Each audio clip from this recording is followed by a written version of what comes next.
ዛሬ የምናየው how to upload CV ነው። going to jobs first and then preference የሚለውን እንነካዋለን።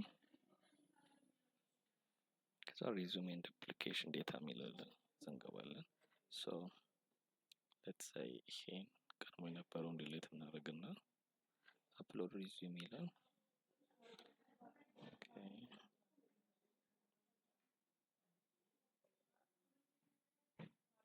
እንመርጣለን ፎልደራችን ገብተን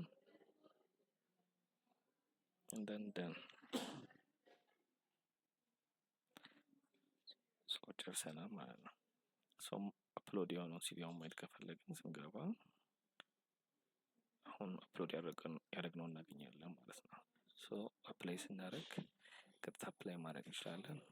ለሌሎች እንደዚህ አይነት ቲፖች ከፈለጋችሁ ፎሎ አድርጉን።